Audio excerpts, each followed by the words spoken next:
International renowned designer Willie Reed and Jackie Chan with us today, along with dozens of shops from every place. So come on, we have something for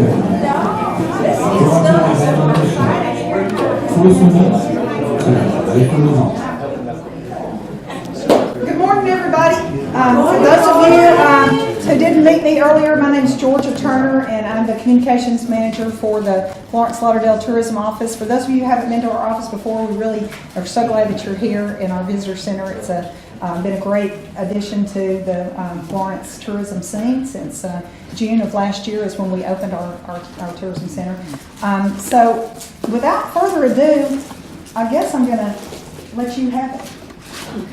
I'll take it. All right. This is, for those of you who don't know her, this is Judy Hood, better known as the Swampette. And the reason that you're all here today. So take it away, Judy. All right. Thank you.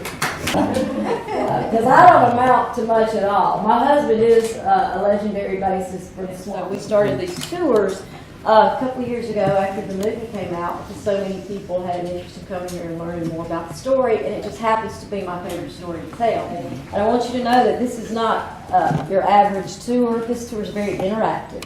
We're going to talk a little bit about the history, but mostly we're going to be very hands-on. You're going to stand in the room where Dan Penn and Smear Olin wrote Do Right Woman. You're going to sit down in the chair where Mick Jagger was when they were cutting Brown Sugar and Wild Horses and You Gotta Move. This is going to be a hands-on kind of day. If you have questions, we'll answer them, but mainly we're about the magic on this tour, more than the history.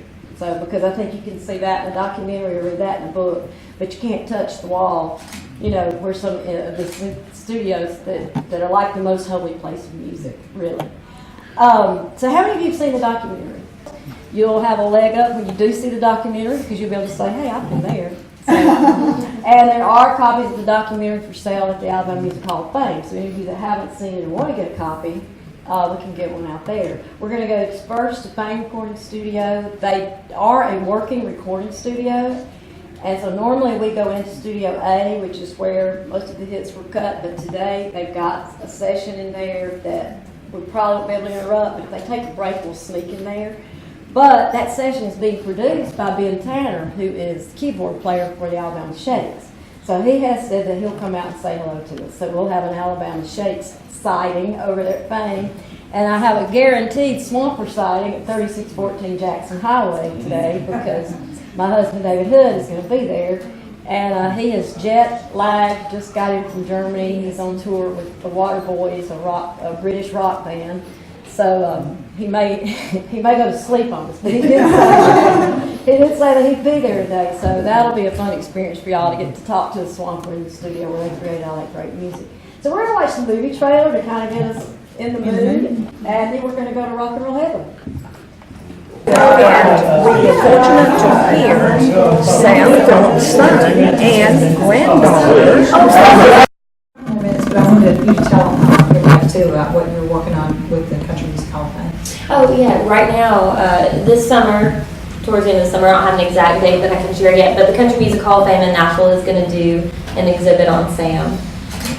So they're working with us. They're pulling a lot of things out of Sam Phillips' recording in the 60s when Sam actually had some success and had some money. He never owned the building that Sun Record Company was in, so he built recording right around the block, and we still own and operate that studio as well. It's just like it was in the 60s. That's actually where we did the Local Saints record. But they're pulling a lot of artifacts, a lot of things that have never been seen that we've had in there. We've actually uncovered things in there that we didn't realize that we had. So, but yeah, that'll be happening in the summer, so you'll be able to go to Nashville and check out the Sam Phillips exhibit. And they're also Peter Guralnick, who wrote wonderful books on Elvis and other artists, is also working on a book for Sam right now, and that should be coming out around the same time as the exhibit opens in Nashville.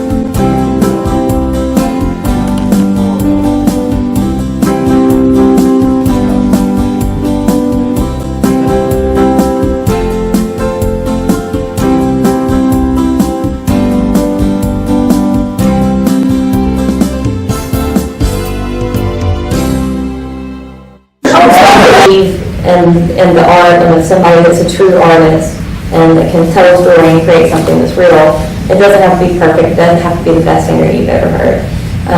So, you know, we're trying to carry the torch the best that we can. I feel really, really passionate about it and continuing the work that my grandfather did, because he really built something out of nothing and really did give people a chance that nobody would talk to and was treated terribly for it. I mean, again, in the 50s, recording black musicians as a white man, they were very cool to him for that. And, you know, two things going back to vinyl now, you know, all the way back, can you believe that? I know these guys in the back, I'm just real aggressive. I didn't need that. Now, I was in Austin, Texas, out there, a couple of weeks ago. She was with me, and we went to a music store. The guy was taking us around and introducing some people. And he told me single-handedly now, he's been in business for 35, 40 years or whatever, but that if it wasn't for vinyl records, he'd be out of business. So that's amazing. And you know, even now I'm back to playing some vinyl stuff. I mean, I never got away from it, but you kind of did get off of. It's a little simpler to stick a CD in there and poke through it, you know, go. Yeah. But Well, convenience kind of started replacing quality. MP3 and all that. People, new kids today, they don't know what their sound is. They really don't know what it is. But I was in the studio the other day. We were working there and had a vinyl record playing that. I just looked down at it and it was just kind of mesmerizing me, man. No, it really was. I forgot what that feeling was like to put that down and watch it go, you know. It was really cool. But yeah, I mean, you know, we were trying, like that band she took to just tell you how far things have gone away. The youngest guy in that band, and they're all great guys, but we would cut the analog with tape, and when you run the tape machine back, it goes, makes this noise, you know. And he had headphones on, and he goes, what's the sound?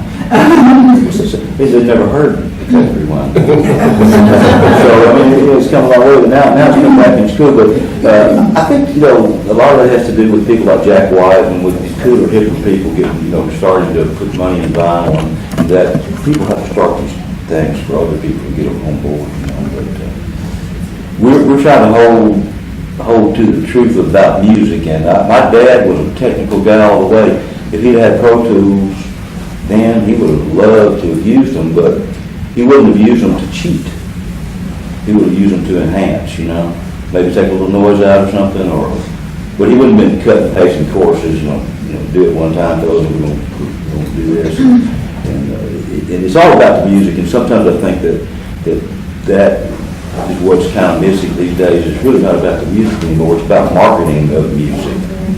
And Yeah, it used to be about performing and doing what's best for the song, you know, no matter what player you were, if you were a drummer, you know, you didn't have to do some crazy drum part. You did it for the song. The song was important. It wasn't the lead vocal. It wasn't the drummer. It was for the song. Now it's so template based. You know, this is what's popular. Plug all this in here, make it sound this way, and let's go. And now you can turn on the radio, and I know we have a country radio station. I'll use this as an example.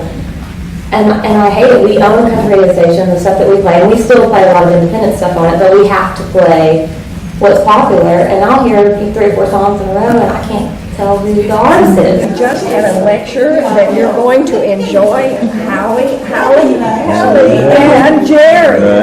Jerry is Jerry Phillips, son of Sam Phillips. there you go. And this is the granddaughter. Jerry, did you have, I heard you mention a brother.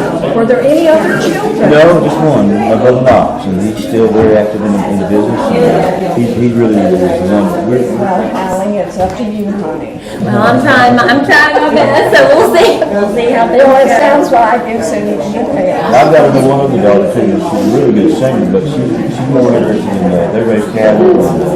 She got a degree in animal behavior. So her farm though is Rockland Sun Farm. Oh, yes, you did. Right. Actually, her middle name is Sun, Rockland Sun. Oh, good. She was born in Halley's Comic Camp, and I researched it, and it's Halley, that's how you pronounce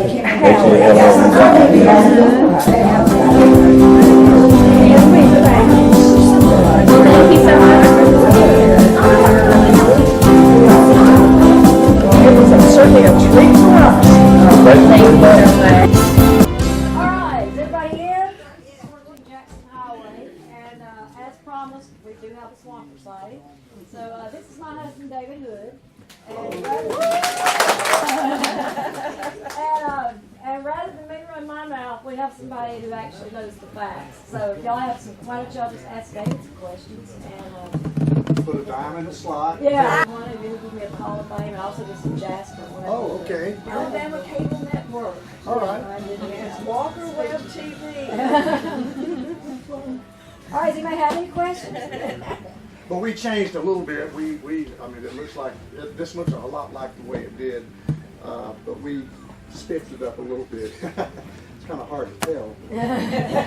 There was a really ugly shag carpet on the floor, and the burlap on the ceiling and the walls. That's not the original, but we nailed it up. Columns, and there was also a place for the base over there, but there were no scientific design at all, and then we later added the ceiling to kind of contain the sound. Again, what year was that, David? That was the first photo taken in front of the building. Who was your first customer? First customer? Well, Carol Quillen was one of our very first customers. He's a fellow who lives over in Florence, but the first big customer was Cher. She was Sonny and Cher prior to that, and they decided that she was going to cut a solo album, just Cher, and Atlantic Records brought her here for that.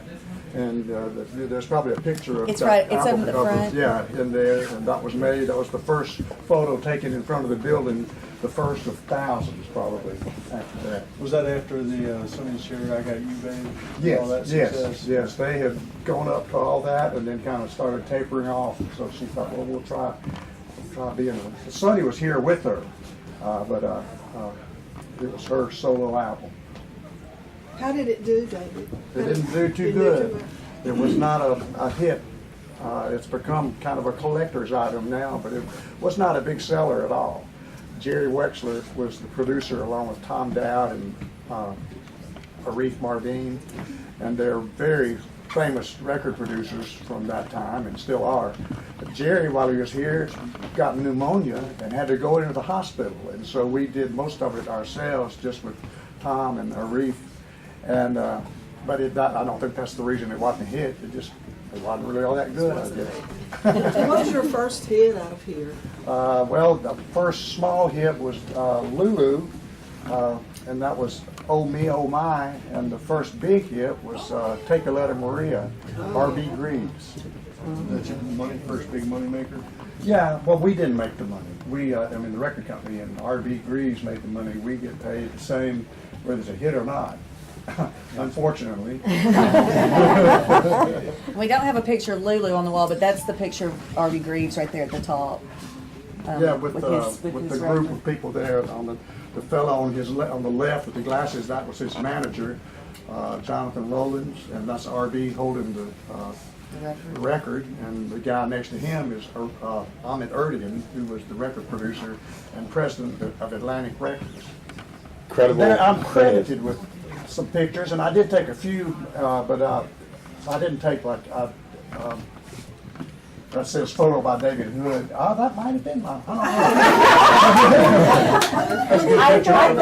think that's a Tommy Wright Yeah, I photo. think that's a Tommy Wright picture, but it came from my collection. It's in David's collection Yeah. now. David did take this picture right here. You could tell some of them, the ones that he took. Yeah, they're out of focus. You're too That was after being a Well, the camera had a problem with it, and you'd look. Oh, seriously? And it would come back slightly out of focus. The Cher album, by chance, who was responsible for that? Stephen Haley. idea? Oh, the idea for the picture? Yeah, to be outside the building. I don't know whose idea that was. It might have been the photographer. His name was Steve Paley. Uh-huh. And he's become a famous photographer. He lives in New York and does other stuff. I think he makes films and And things. interestingly, that was not, the 3614 was not on the studio. Yeah, wasn't? that sound, Right. the album cover, when that one came out, it had the blue oval with 3614 Jackson Highway on it. Oh. If you look at the picture, That's why we have it out not- there. That's not there. We copied the album cover. to make our sign. Oh, my. That's usually the first story we tell when people came in because she was the first person that recorded here. And that's why that picture is so cool that we have of it, because it's one of the only pictures of the building without the sign on it. Yeah. And most people think that that album cover is the sign on the building, and it's not. They saw it afterwards and then Yeah. added it. So, but it does look exactly like Yeah, it was some art director at Atlantic Records who put the. made Well, that. great for you. Yeah, I guess. Was she easy to work with, Dave? Oh, yeah, she was great. Great. She was great. Enjoyed that. She had just had Chastity, her daughter, and but she was a lot of fun to work with. She was a kind of a guy's girl. You know, she liked to hang out with the guys, and I gave her a ride on my motorcycle and just. You rode around Cher on your motorcycle. My goodness. Well, that was way before Judy. Right? Yeah. Oh, that was way before you. I bet her hair was flying in the wind. Yeah, well, she had on a hippie kind of outfit. You can see in the picture. I don't know if she has on the same outfit, but she had on a kind of a Indian-looking rawhide thing with fringe and stuff. Yeah, I think on '69, that was everybody was kind of Oh, hippie that's looking. right. That was the style. David or Judy, the other elephant in the room, the toilet seat. I've heard several ask what that about it. You want to? Well, it's like having a horseshoe over your door. It's supposed to be for good luck, and that's pretty much it. We thought it was funny. I usually tell people that, you know, and Judy tells us a lot too, when the guys came here, y'all have to remember they were only 25 years old, about there, so they were really, really young, all of them, same age. And I think they just thought that was funny. Most people think there's a huge story behind that toilet seat, but I think you guys just thought it was pretty funny. You know, you always see a horseshoe over a door, Right, a barn door right. or something, that it's supposed to be for good luck. And Except it's not a horseshoe, it's a toilet. It's a swamper version. It's a swamper version I of just it. glanced at it and I thought it was a horseshoe. not for use. Mercy. Be a pretty big Smart. horse. Yeah. I thought it was a horseshoe and it's Some of the a songs toilet written or seat. recorded or whatever in the bathroom? Well, you can see Okay. it's a small place. We would use the bathroom as an isolation booth sometimes and put a guitar amp in there. Well, you know, that's in the studio. You have to be able to separate things so they don't all bleed in together. And some of the big names that were here, David. Gosh. Rolling Stones? Yeah. Yeah, Were the Rolling Stones in this building? Yes, Rod Stewart, the Rolling Stones, Seeger. Bob Seger, Paul Simon, Willie Nelson. I just look at them around the walls and you'll see who all was here. Who was bringing the acts? Who was doing the marketing? Well, a lot of them were recorded with Atlantic Records, but after we got a few hits, they would just call us up and say we want to come record. Did they stay in private homes, or was there good? They usually, then it was either the Holiday Inn or Howard Johnson's. Later, we bought a guest house for people to come stay, but it's just the hotels that were available.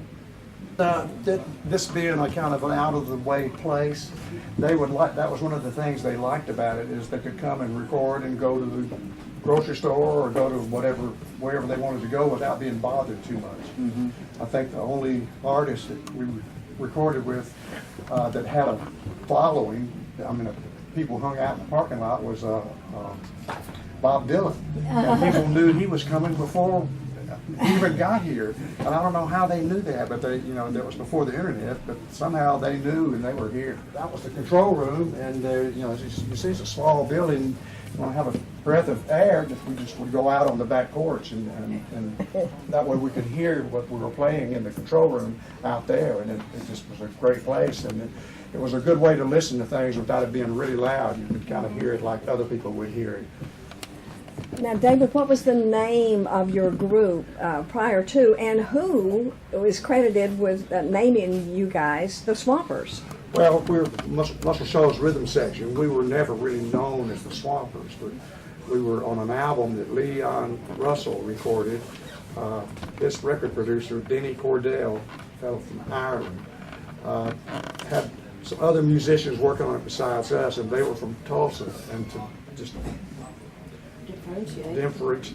And from them, he called us. They were the Tulsa something and others, and we were the Muscle Shoals Swampers on that. And that didn't, that didn't Kind of a really- nickname, that's yeah, what a we called nickname, you. but it really didn't catch on or anything until the Leonard Skinner used it in Sweet Home, Alabama. Oh, iconic. Amazing. I think you tell the story that when they sent you the gold record from Leon Russell, it had "To the Swampers" written on it. And is that right? I think I've heard somebody, either you or Jimmy, tell It might that. have been Jimmy. And that's how Ronnie Van Zant saw it. That's how he knew y'all were called the Swampers, and he I don't know. I referred really to don't y'all know that way. I don't know, because I don't know if that record, I guess it was a gold record, I don't know. Seems like it was some. That seems like that's what after. It was on the back of the album. Yeah. That way. Oh, it was. Yeah. Okay. And the other members of the band, again, the Swampers? Well, my partners are Jimmy Johnson, who played rhythm and guitar, Roger Hawkins, drummer, and Barry Beckett, keyboard player. And then we had other people that worked with us. At first, Eddie Hinton was one of the guitar players, and later other guys played guitar and keys. It was a very fluid situation, except for the four of us. Oh, well, what a wonderful sound. Who were you most intimidated by? Was there anyone that came through? Nobody. That's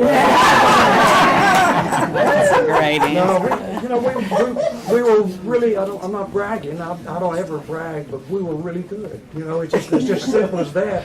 We worked together so much that people would come in and we could do whatever they needed. They were more impressed by you than the other way around. Maybe, I don't know if that's the fact or not, but we did what we did so much that we got really good at it.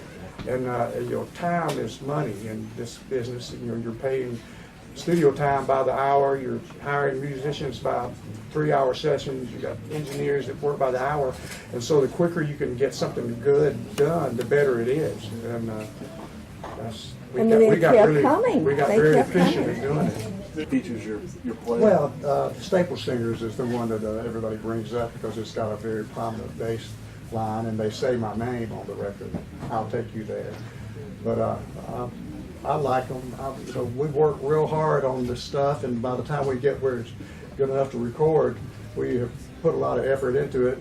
And it's not all of them are not my taste necessarily, but when you work hard and try to do something you're proud of. Still playing today Yes.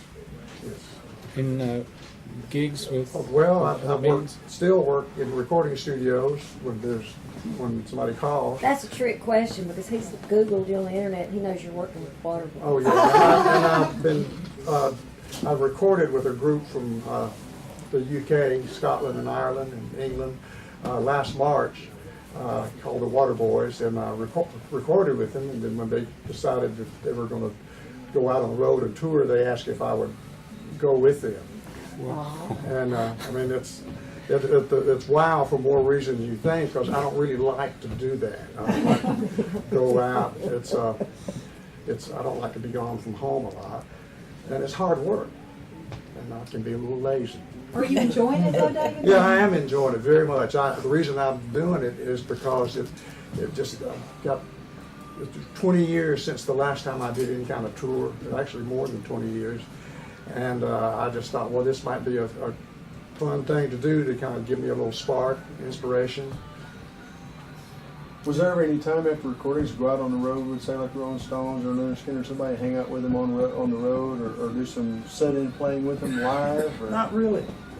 Usually they come and record and they're gone. And that's it. And they never call. Yeah.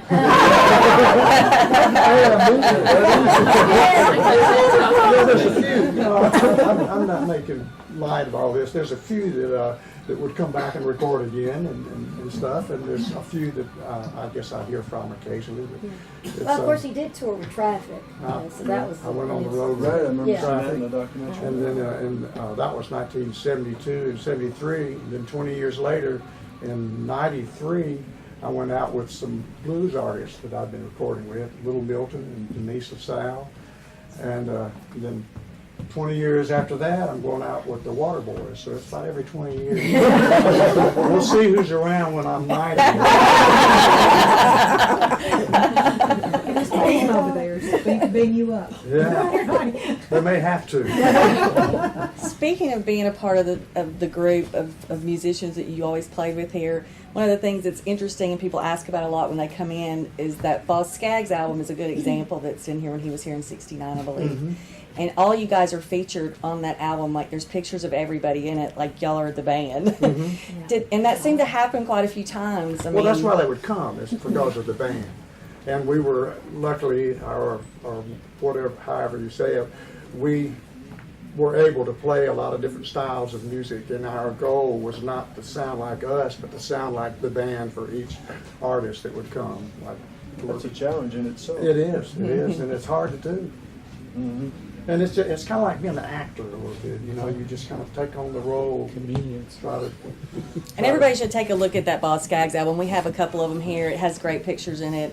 All the guys, the Swampers are all in it. Dwayne Allman's in it. It wasn't a hit either. It has become a real cult album. You know, it's really cool, and mainly because Dwayne Allman played guitar on it. But it's a great album. It's a really good record, but it wasn't not a hit. My son is a musician in the Drive-By Truckers. Oh, and of course you taught your son to play? No. You did not? No. I didn't want him to do it. I wanted him to get an education and become a pharmacist so he could help me in my old age. That was a good plan.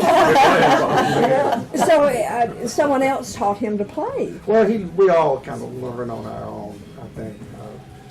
I learned from listening to people's records, and somebody would show me something, and that's the way you learn.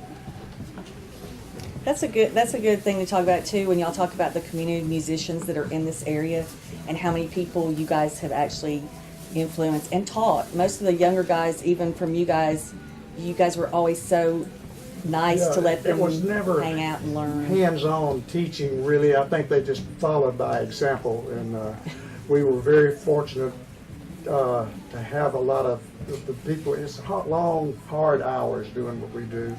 And like our sound engineers, most of them first started going and picking up sandwiches and things and sweeping out the studio, and they learned a bit, a little bit at the time, each time, and then most of those guys became full-time sound engineers.